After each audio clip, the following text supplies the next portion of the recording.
uca dağsan, sən böyük çınar, tarixdən gələn əbədi diyar.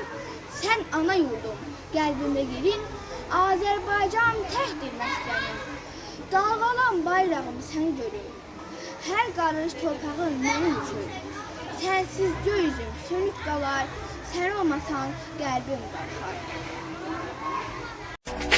Azərbaycan, odlar yurdum mənim, sən namusum, qeyrətim sən vətənim, sən namusum, qeyrətim sən vətənim.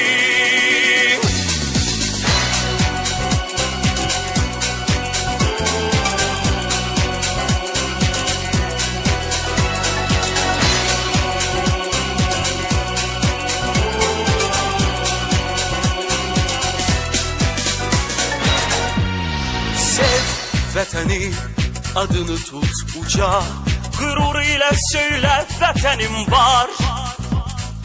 Hər bir qarış torpaq nurlu ocaq, igid oğul vətəni qoruyar.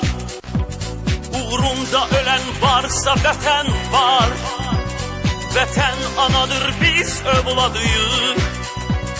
Vətənə layiq olsaq var olar, çünki biz bu vətənin adıyıq.